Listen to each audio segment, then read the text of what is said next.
Shalom Bapak Ibu Saudara yang terkasih di dalam Tuhan. Majelis gereja akan membacakan warta gereja pada saat ini. Perayaan Paskah dan perjamuan kudus akan dilaksanakan pada hari Minggu 20 April 2025 pukul 7 waktu Indonesia Barat. Umat Tuhan yang terkasih, hari ini kita berhimpun untuk bersama-sama menghayati masa transisi dari peristiwa kematian Kristus menuju pada kebangkitan Kristus, atau dalam kalender gerejawi disebut dengan Sabtu Sunyi atau Sabtu Suci. Adapun tema Sabtu Sunyi atau Sabtu Suci yang akan kita hayati saat ini adalah merengkuh salib Sang Kristus yang akan dikemas dalam bentuk worship night. Marilah Bapak, Ibu, dan Saudara, kita mengawali ibadah pada saat ini dengan kita mengambil saat teduh pribadi.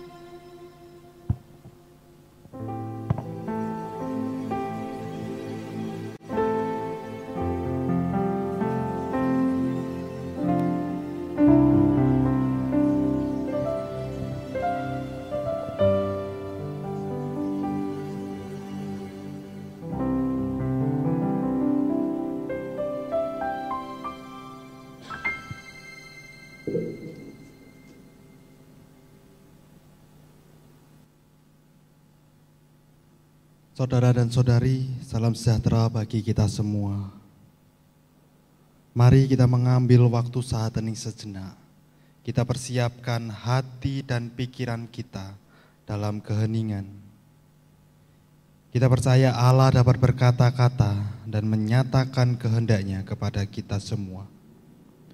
Karena itu kita didasarkan ibadah ini dengan pertolongan Allah yang menjadikan langit dan bumi, yang kekal kasih setianya sampai selama-lamanya.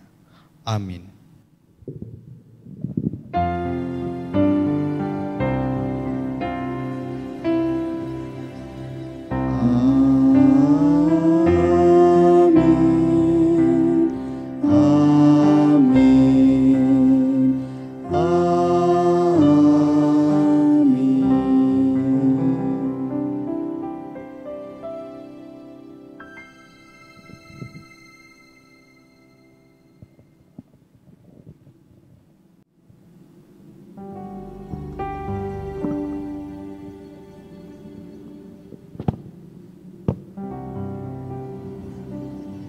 Masih terbesit teriakan yang mengutuk, masih terngiang lidah para imam yang menghakimi. Sang penguasa balik kanan sambil mencuci tangan. Sang ibu terdiam sambil menatapi sang anak selayaknya pajangan. Semua tidak dapat menguasai diri. Semua melebur dalam emosi. Sang anak manusia berjalan melewati persimpangan. Mahkota duri dan salib menjadi tantangan. Deritanya berlaku di Kalvari. Tajamnya paku bersarang di tangan dan kaki. Air mata sang ibu deras mengalir melihat anaknya mati yang hanya bisa dikenang. Sabtu ini begitu sunyi, selayaknya makam yang sepi. Bertanya dalam hati, adakah jiwa yang tersakiti? Masihkah ada harapan? Suara hati lain berkata, tenanglah. Esok pasti ada harapan, kebangkitannya pasti menjadi kenyataan. Harapan itu seperti obat bagi jiwa yang sunyi. Kini aku bisa sedikit tenang. Meskipun peristiwa itu masih sedikit menghantui. Sabtu sunyi adalah waktu untuk kita berdiam diri, meresapi keheningan ini. Hari ini kita tidak bersuara. Kita hanya meratapi salib yang berdiri tegak. Salib yang membawa penderitaan begitu dalam, namun juga membawa makna yang jauh lebih besar dari sekedar kematian. Kita diundang untuk menyelami kedalaman duka itu, merasakan betapa berat pengorbanan yang dilakukan Yesus demi kita.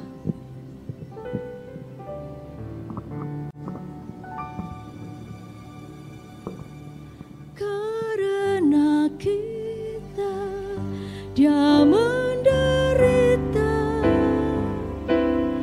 Karena kita, Dia disalibkan agar dunia yang hilang diselamatkan dari hukuman kekal.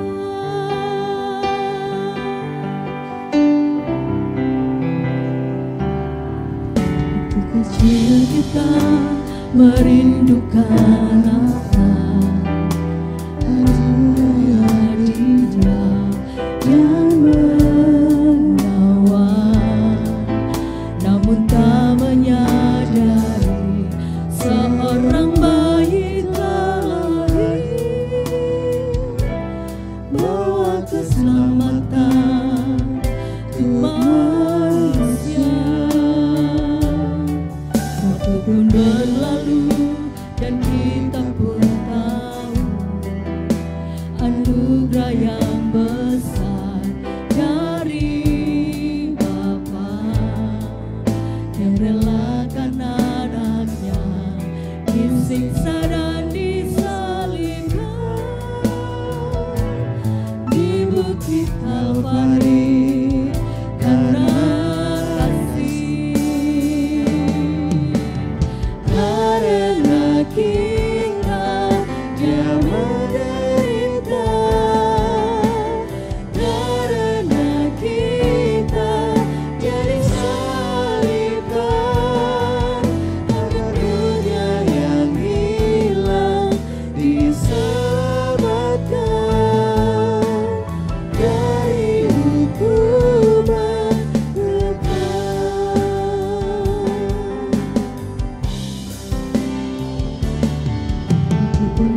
supaya kita diselamatkan, supaya kita diampuni dosa.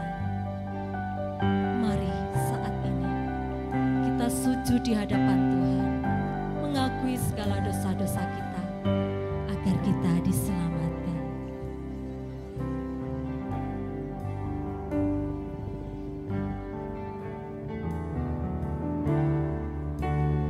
Karena kita Dia menderita,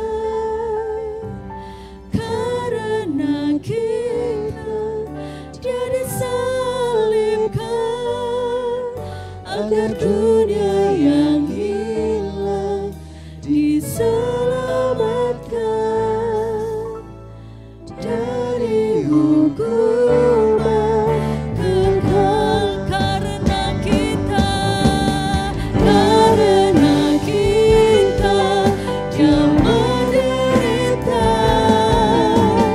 karena kita Dia disalibkan, agar dunia yang hilang diselamatkan dari hukuman kekal. Karena kita Dia menderita, karena kita Dia disalibkan, agar dunia yang hilang diselamatkan dari hukuman kekal. Agar dunia yang hilang diselamatkan dari hukuman kekal.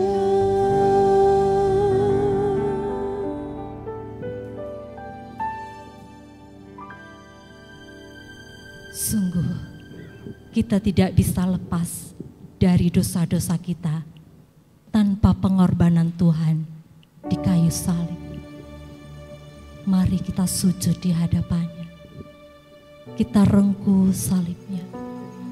Kita mohon pengampunannya, agar damai, sukacita, keselamatan ada pada kita.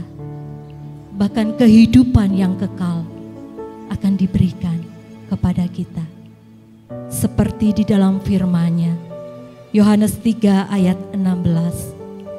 Karena begitu besar kasih Allah akan dunia ini, sehingga Ia telah mengaruniakan anaknya yang tunggal, supaya setiap orang yang percaya kepadanya tidak binasa, melainkan beroleh hidup yang kekal. Jemaat yang terkasih, mari kita berdoa secara pribadi, merenungkan hidup sepanjang yang telah kita jalani.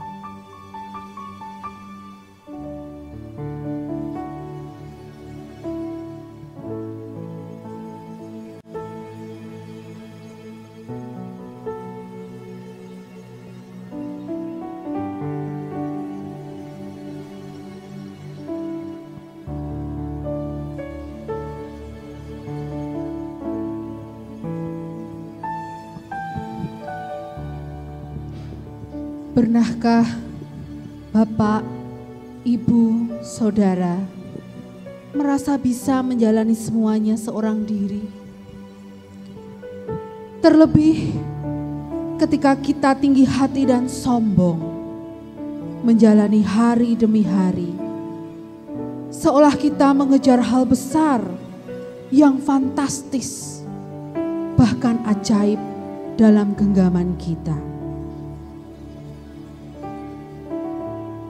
Ketika mujizat terjadi di dalam hidup kita,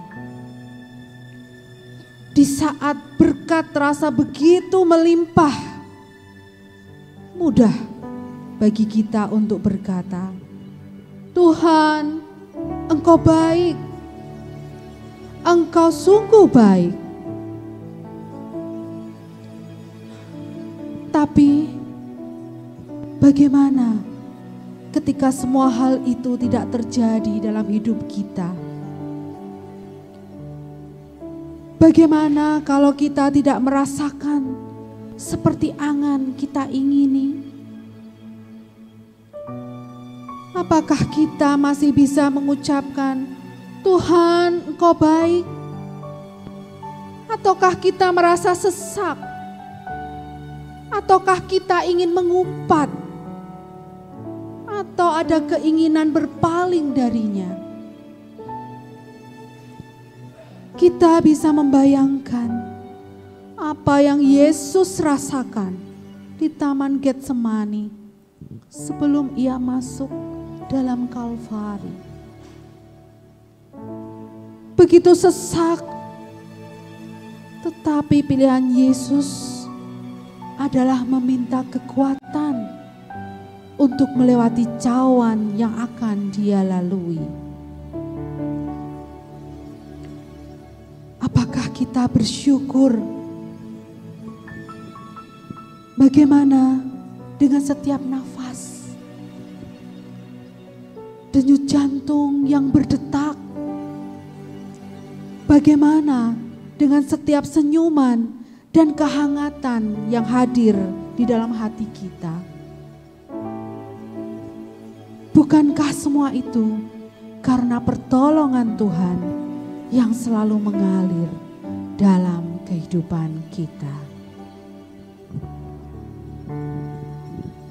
Kau lebih tahu yang terbaik bagiku, Kau lebih sanggup pulihkan hidupku.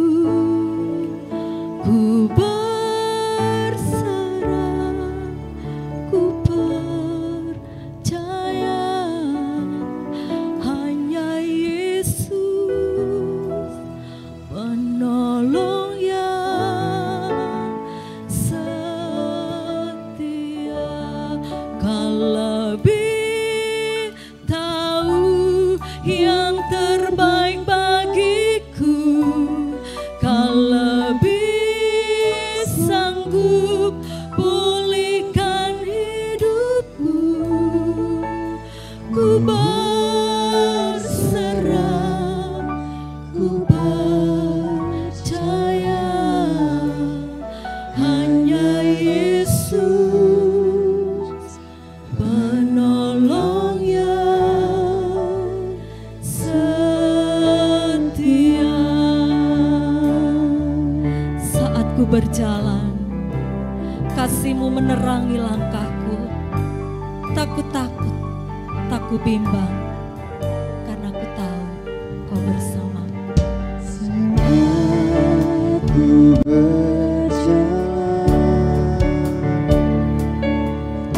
kasih-Mu menerangi langkahku.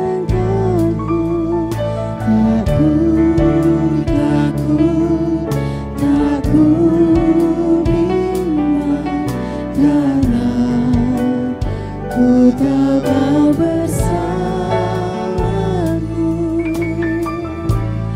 Kau lebih tahu yang terbaik bagiku, Kau lebih sanggup pulihkan hidupku. Ku berserah, ku percaya hanya Yesus penolong yang setia bagiku. Kau lebih sanggup pulihkan hidupku. Ku berserah, ku percaya hanya Yesus penolong yang setia. Yang terbaik bagiku, Kau lebih sanggup pulihkan hidupku.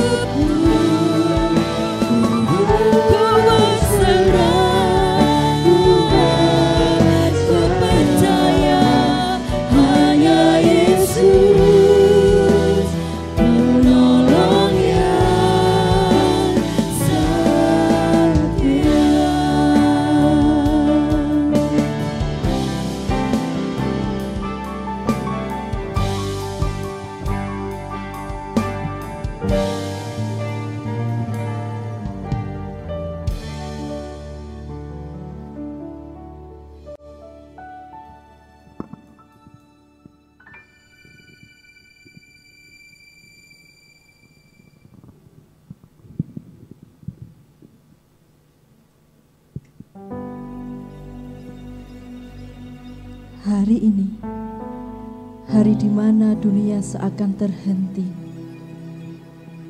Kita baru saja mengenang penderitaan dan kematian Yesus di salib. Dan kini, tubuhnya terbaring dalam kubur.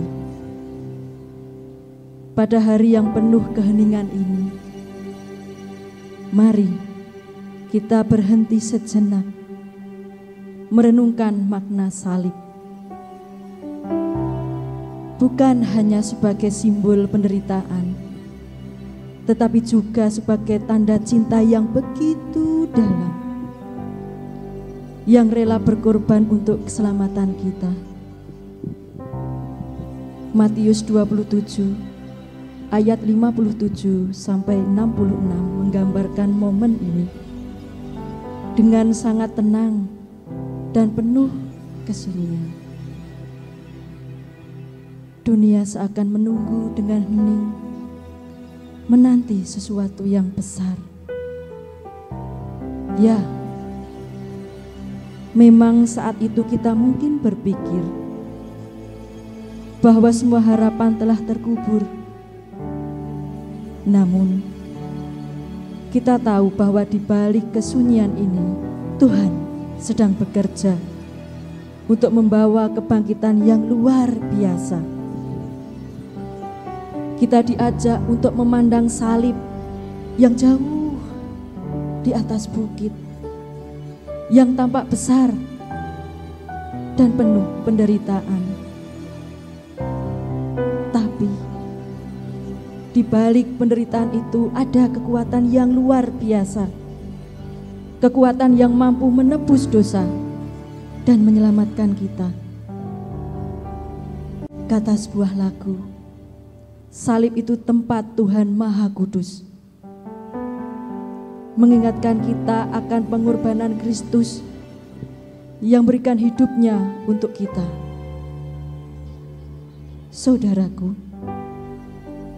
di Sabtu sunyi ini, kita diundang untuk merengkuh salibnya. Dalam keheningan ini, kita belajar untuk menunggu dengan iman. Karena di balik semua ini, ada janji kebangkitan yang menanti. Kebangkitan yang akan menghidupkan kembali iman dan harapan kita. Dan berikan kita hidup yang baru. Hidup yang tak terpisahkan dari kasih-Nya. Mari kita rengkuh salib Tuhan. Mari kita sujud di kaki salib Tuhan. Di sana ada kebangkitan. Nun di bukit yang jauh, tampak kayu salib.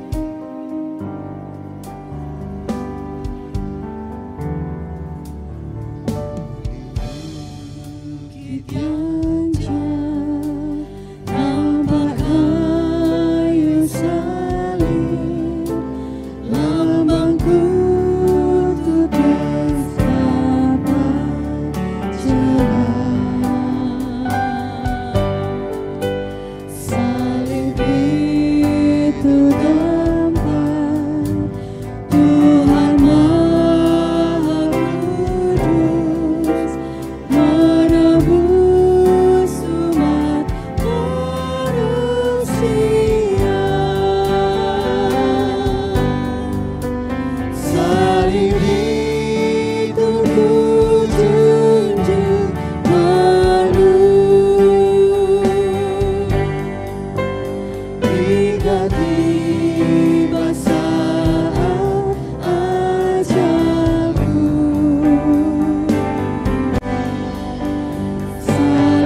tiba saat ajalku.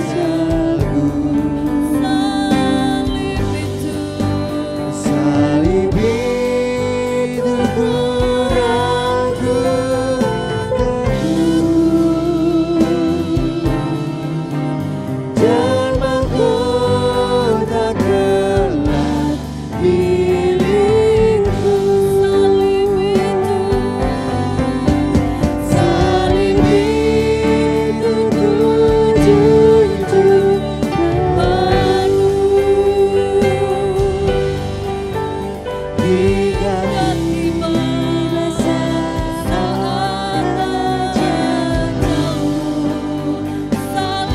ajalku. Salib itu ku rangkul teguh, dan mahkota kelak milikku.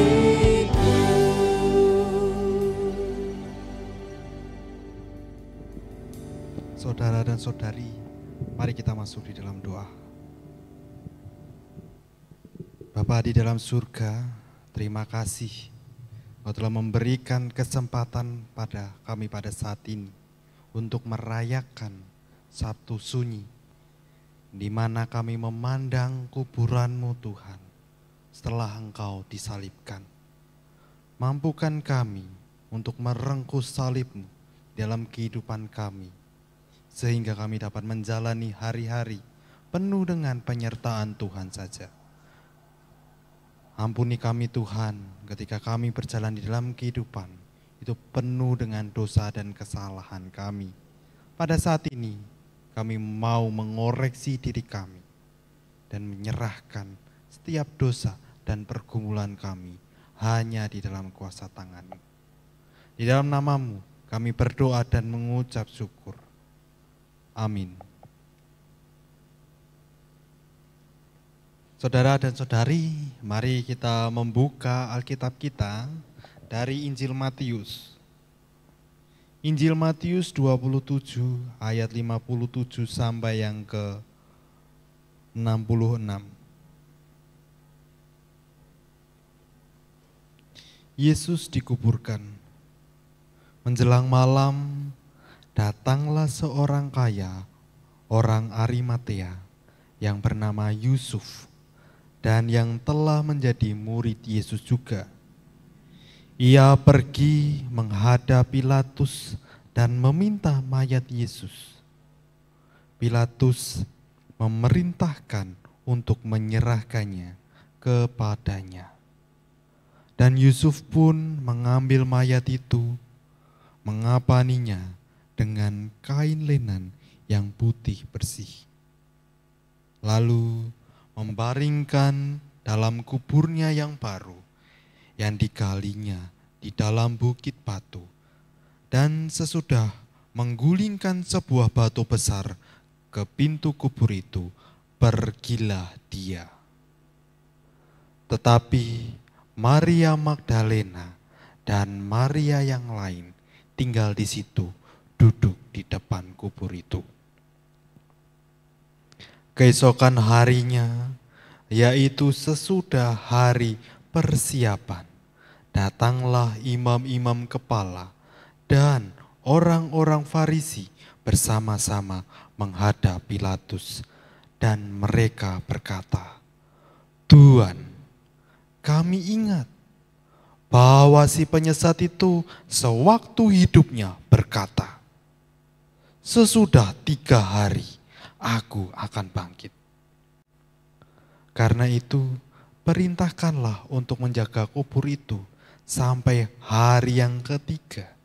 Jikalau tidak, murid-muridnya mungkin datang untuk mencuri dia, lalu mengatakan kepada rakyat, 'Ia telah bangkit dari antara orang mati,' sehingga penyesatan yang terakhir akan lebih buruk akibat daripada yang pertama." Kata Pilatus kepada mereka, "Ini penjaga-penjaga bagimu, pergi dan jagalah kubur itu sebaik-baiknya. Maka pergilah mereka dan dengan bantuan penjaga-penjaga itu mereka memeterai kubur itu dan menjaganya. Amin. Saudara dan saudari, di dalam Sabtu Sunyi ini pasti kita akan bertanya di dalam kehidupan kita. Kenapa Yesus harus mati? Tentunya itu adalah suatu momen di mana ada rangkaian suci, di mana kita memperingatinya Bapak Ibu. Yang pertama tadi adalah Kamis Putih, kemudian Jumat Agung, Sabtu Sunyi, dan Minggu Paskah. Pada hari ini kita akan merenungi bagaimana pada hari Sabtu Sunyi ini kita melihat kubur Yesus. Sebelum masuk lebih dalam lagi, saya bertanya terlebih dahulu di dalam diri kita masing-masing. Pernahkah kita merasa hidup ini berhenti sejenak? Saat duka datang begitu dalam, seperti yang dirasakan oleh para murid-murid Yesus dan Maria pada waktu itu. Dan pernahkah kita merasa waktu itu tidak berjalan, hari terasa lebih gelap dari biasanya, dan dunia seakan membisu?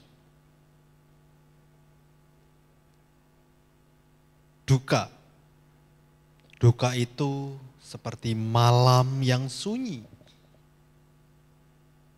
seperti hutan yang lebat, yang tidak tahu ketika kita berada di dalam hutan itu. Ketika kita tersesat di dalam hutan itu, duka seperti itu. Ada sebuah cerita yang menceritakan seorang musafir, seorang pengelana, dia tersesat di tengah-tengah hutan. Begitu gelap, tidak ada cahaya. Di dalam keheningannya, dia mendengar suara air yang mengalir. Ketika dia mendengarkan air mengalir tersebut, dia mengikutinya. Dan akhirnya dia menemukan jalan pulang. Saudara dan saudari, ketika kita melihat ini, kita perlu menyadari bahwa hidup kadang membawa kita ke tempat yang tidak kita rencanakan. Ke dalam duka, ke dalam hal-hal yang mungkin mengganggu hidup kita. Tetapi di balik rasa sedih, rasa duka yang kita alami, justru Tuhan itu bisa berbicara kepada kita lewat suara yang kecil, lewat kehadiran yang lembut seperti suara air yang mengalir. Hari ini kita merenungkan bagian Injil yang mungkin seringkali kita lewati, yaitu Matius 27 ayat 57 sampai yang ke-66. Ini bukan tentang kisah penyaliban, bukan juga tentang kisah kebangkitan. Ini adalah momen di mana momen di tengah-tengah kejadian itu. Makanya pada saat ini kita merayakan Sabtu Sunyi. Dari bacaan kita pada saat ini, kita akan melihat, saudara dan saudari, ada 3 orang yang mungkin bisa menjadi teladan kita di dalam perjalanan hidup kita. Yang pertama, yaitu Yusuf dari Arimatea. Orang ini selama hidupnya itu tidak pernah nampak di dalam perjalanan kehidupan Yesus. Orang ini ketika berjalan di dalam kehidupan Yesus, dia tidak pernah melihatkan dirinya. Dia adalah orang yang mungkin tidak terkenal bagi kita, Yusuf Arimatea. Tetapi di balik ini semua Bapak Ibu, kita melihat ketika Yesus disalibkan, Dia adalah orang yang pertama tampil. Di mana para murid-murid Yesus yang bersama-sama dengan Yesus pada waktu itu? Datanglah Arimatea, Yusuf Arimatea, dia tampil. Dia bicara kepada Pontius Pilatus. Ia minta tubuh Yesus. Lalu ia bungkus dengan kain lenan dan dibaringkan di kuburnya sendiri. Tindakan itu bukan cuma berani. Orang-orang di sekeliling Yesus pada waktu itu merasa ketakutan, merasa bahwa dirinya terancam karena pimpinannya telah mati. Tetapi kita melihat di sini, Yusuf Arimatea mengabaikan semuanya itu. Justru, meskipun dia tidak pernah nampak bersama-sama dengan 12 murid Yesus, justru ia yang pertama hadir dan bertindak. Saudara dan saudari, dari sini kita belajar. Kadang di dalam duka, justru kasih yang sejati itu akan muncul. Yusuf mengajarkan kepada kita bahwa karya kasih bisa tetap dilakukan bahkan di tengah-tengah kehilangan. Yusuf juga mengajarkan kepada kita untuk berani bertindak meski di tengah-tengah kesulitan. Lalu nomor 2, kita melihat para perempuan di sini. Maria Magdalena dan Maria yang lain, mereka duduk diam menghadap kubur. Mereka tidak berkata-kata, tidak melakukan apa-apa, tetapi mereka di sana. Ketika kita melihat ini, itu merupakan suatu tindakan yang cukup. Kadang di dalam duka, kehadiran saja itu sudah menjadi bentuk kasih kepada saudara yang mengalami sebuah kedukaan. Banyak dari kita itu pernah merasakan rasa duka itu dan tidak tahu harus berkata apa. Tapi dari sini kita belajar bahwa dari Maria Magdalena dan Maria yang lain, kehadiran kita itu sudah menunjukkan kasih kepada orang yang berduka. Kehadiran kita, doa kita, air mata kita, itu nyata, itu menyentuh saudara dan saudari kita yang mungkin mengalami rasa duka ataupun rasa sakit. Yang ketiga, yaitu para imam kepala dan orang-orang Farisi. Uniknya adalah mereka juga bersaksi terhadap duka itu sendiri. Tapi dengan rasa ketakutan. Mereka datang kepada Pilatus dan berkata, kami ingat bahwa si penyesat itu berkata, ia akan bangkit. Mereka takut. Bukan karena percaya, tapi karena cemas kehilangan kendali mereka. Oleh sebab itu dia bertemu Pilatus memohon penjaga untuk menjagai kubur Yesus. Ironisnya, mereka yang tak percaya justru yang paling sibuk menjaga kemungkinan besar Yesus bangkit. Dari sini saya yakin kita semua pernah berada di dalam satu posisi yang dijelaskan tadi. Duka memang berat. Kadang membuat kita diam. Kadang membuat kita aktif. Kadang membuat kita cemas.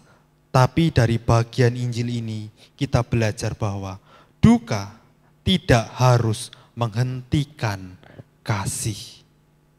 Duka itu bukan suatu alasan untuk berhenti berkata, dan berkarya. Justru di dalam duka yang dilandasi oleh kasih itu bisa menjadi kesaksian bagi kita dan orang-orang di sekeliling kita. Yusuf dan para perempuan tidak tahu bahwa kebangkitan akan segera terjadi, tapi mereka tetap melakukan bagian mereka dengan kasih, dan itu cukup. Saudara dan saudari, merengkuh salib Sang Kristus bukan berarti mencari atau mencintai penderitaan, bukan.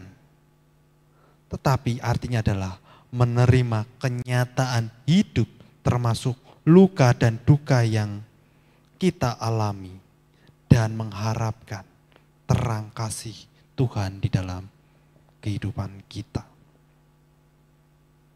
Pertanyaan bagi kita semua, ketika kita menghadapi situasi yang sulit, apakah kita akan pasrah dan berhenti?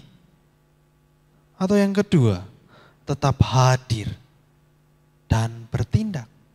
Itu menjadi pertanyaan bagi kita semua. Perlu disadari, hidup kita hari ini itu tidak jauh berbeda dari kisah Yesus pada waktu itu. Di zaman ini kita diperhadapkan dengan tekanan ekonomi, krisis relasi, kehilangan orang-orang terkasih, kesehatan mental, bahkan kehilangan arah hidup. Tidak semua permasalahan langsung menemukan jawabannya. Tetapi kita meyakini bahwa iman Kristen tidak membiarkan kita tinggal dalam keputusasaan. Iman mengajak kita untuk tidak menyangkal realita, tetapi tetap bertahan dan berkarya di dalamnya. Jadi, mari Bapak Ibu, kita daratkan bersama pengertian kita pada saat ini, khotbah kita pada saat ini. Bagaimana kita menjalani hidup ini? Yang pertama, yaitu akui bahwa hidup tidak selalu ideal. Seringkali kita memasang budget yang tinggi, memasang angan-angan yang tinggi. Tapi kita lupa bahwa kehidupan kita seringkali itu tidak sesuai dengan apa yang kita mau. Dan akhirnya kita kecewa, kita menghujat Tuhan, kita marah kepada Tuhan. Duka, kehilangan, dan kesulitan adalah bagian dari hidup kita. Menghadapi kenyataan dengan jujur itu lebih sehat daripada menyangkalnya. Yusuf dan para perempuan tidak menutupi duka mereka. Mereka hadir dan mereka berbuat sesuatu. Bagaimana dengan kehidupan kita ketika kita menemui kehidupan yang begitu berat, kehidupan yang mungkin tidak ideal bagi kita? Apakah kita mau mengakuinya atau justru kita menjadi penolak kehidupan itu?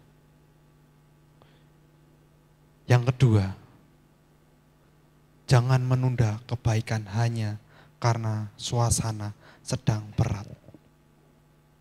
Banyak orang yang menunggu waktu tenang, banyak orang menunggu waktu bahagia untuk memulai bertindak atau memulai berbuat baik. Tetapi sadarkah, kebaikan paling murni justru lahir dalam situasi yang sulit. Yusuf memberikan kubur saat Yesus sudah mati, bukan demi pengakuan, tetapi karena kasih kepada Yesus. Nomor 3, ini seringkali dialami oleh kita semua. Jangan diam karena takut salah. Lebih baik hadir daripada sempurna. Kadang di dalam kehidupan kita takut salah bicara. Takut tidak cukup membantu orang-orang di sekeliling kita. Kita tidak mampu untuk mengungkapkan ungkapan kita. Kita tidak mampu untuk berbicara kepada orang lain. Tetapi kita diingatkan, jangan diam. Dan jangan takut salah. Kita lebih baik hadir daripada sempurna. Sama halnya dengan kehidupan kita bergereja pada saat ini. Banyak orang yang meninggalkan gereja karena mereka takut untuk bertemu dengan orang-orang di sekelilingnya. Takut salah, nanti kalau aku ketemu Mas, ini gimana? Nanti kalau aku berpelayanan musik gimana? Kuncinya apa? Dan lain sebagainya. Itu menjadi sebuah pergumulan kita. Kita diingatkan untuk jangan takut. Yang keempat, percaya bahwa proses Tuhan tidak selalu terlihat, tetapi selalu berjalan. Sama dengan kubur Yesus yang dijaga, disegel, dan ditutup rapat. Tapi di balik segel itu, rencana Allah tetap bergerak di dalam kehidupan Yesus. Dalam hidup kita pun mungkin belum ada perubahan yang sangat terlihat. Tetapi percayalah, Tuhan tidak pernah berhenti berkarya. Sama halnya dengan kehidupan kita bergereja pada saat ini. Mungkin ketika perbuatan baik kita dilakukan di gereja, itu tidak dilihat dan tidak terlihat. Tapi percayalah, karya Tuhan tidak pernah berhenti di dalam hidup saudara dan saudari semua. Merengkuh salib Sang Kristus artinya menjalani hidup apa adanya, tapi dengan hati yang percaya dan tangan yang tetap bekerja. Bukan hidup yang sempurna, tapi hidup yang setia. Bukan tanpa air mata, tapi air mata yang mengalir dalam pengharapan. Karena kita tahu bahwa di dalam Kristus duka tidak pernah menjadi kata terakhir di dalam kehidupan kita. Ingat, mari kita lakukan ini di dalam kehidupan kita sehari-hari.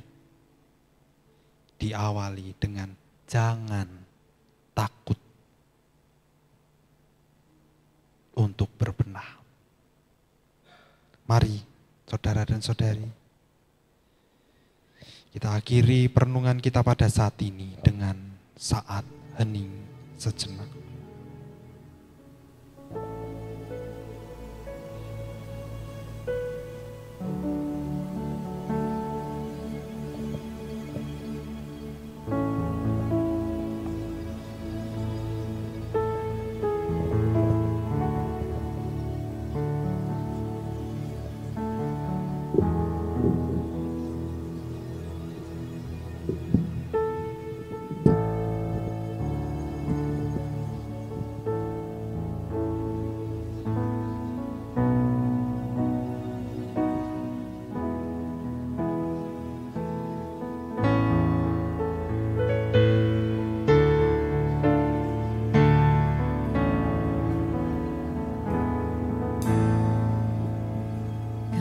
Aku tahu kan hari esok, namun langkahku tegak.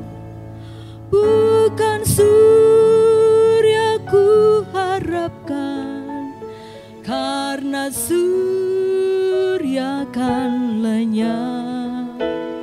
Oh, tiada ku gelisah akan masa menjelang. jalan serta Yesus, maka hatiku tenang. Banyak hal tak kufahami dalam masa menjelang, tapi terang bagiku ini tangan Tuhan yang pegang.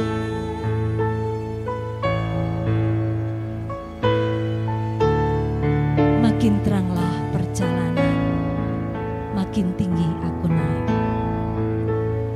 Makin teranglah perjalanan, makin tinggi aku naik, dan bebanku makin ringan, makin nampaklah yang baik.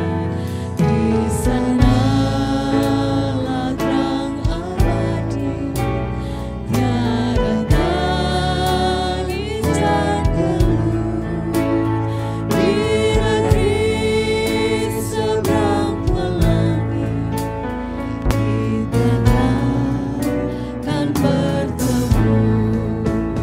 Banyak hal yang kufahami dalam masa menjelang, tapi terang bagiku ini tangan Tuhan yang banyak hal tak kufahami dalam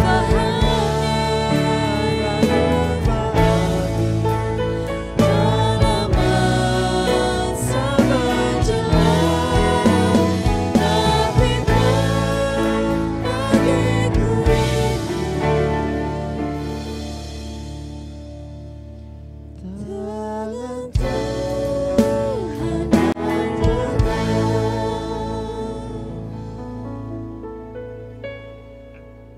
Pertama, mari kita berdoa. Tuhan Allah Bapa Surgawi, kami sungguh bersyukur jika pada malam hari ini kami boleh menghayati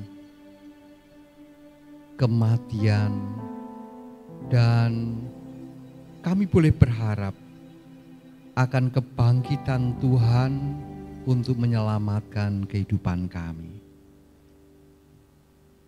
Di Sabtu yang sunyi ini, kami boleh senantiasa menanamkan pengharapan kami yang teguh kepada Tuhan. Kami boleh mengingat akan cinta kasih Tuhan yang sedemikian besar di dalam kehidupan kami. Oleh karena itulah, kami akan terus mengingat dan menebarkan cinta kasih Tuhan itu di dalam karya kesaksian kami.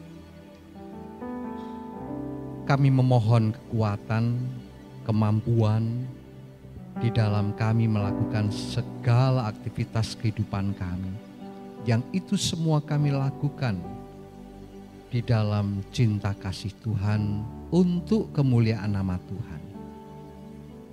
Berikan kami kebijakan di dalam kami beraktivitas. Berikan kami kemampuan untuk melakukan karya yang terbaik bagi sesama kami, terlebih untuk kemuliaan nama Tuhan. Tuhan Allah yang Maha Baik, kami serahkan keseluruhan hidup kami di dalam kuasa dan berkat-Mu, sehingga kami tetap memiliki pengharapan yang teguh di dalam Tuhan, di dalam kami beraktivitas, di dalam kami mewujudkan karya dan pelayanan kami.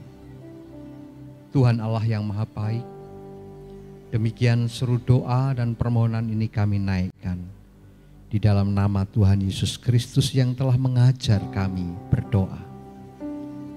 Bapa kami yang di surga, dikuduskanlah nama-Mu, datanglah kerajaan-Mu, jadilah kehendak-Mu di bumi seperti di surga.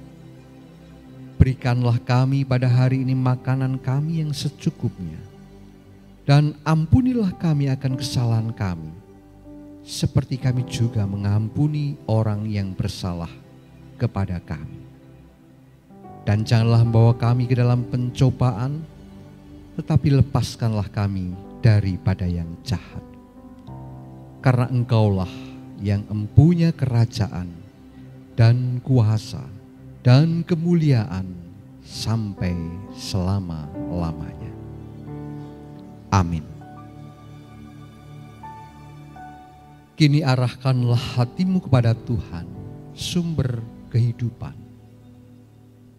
Jadilah saksi Kristus dan hiduplah dengan kesungguhan. Terpujilah Tritunggal Maha Kudus, kini dan selamanya. Terimalah berkat Tuhan. Tuhan memberkati dan melindungi engkau. Dalam pencobaan Ia akan menatangmu. Saat menyangkal diri, tak dibiarkannya engkau terjatuh. Dalam duka dan sepi, hatimu akan tetap teguh. Bahkan di hadapan derita dan maut, jiwamu dibuatnya teduh.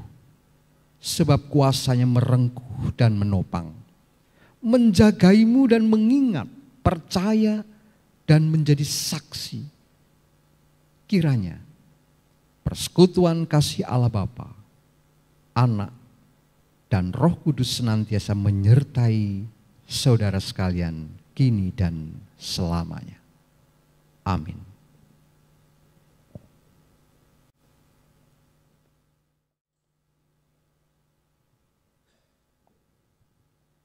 Puji Tuhan, mari kita terus rengkuh salibnya, karena di dalam salib Kristus ada pengharapan, ada sukacita, ada pengampunan, asal kita terus berserah dan bersandar kepadanya.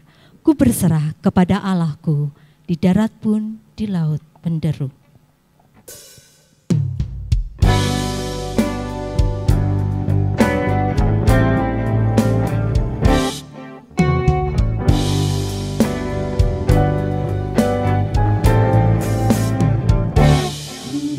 Berserah kepada Allahku, di darat pun di laut penderu.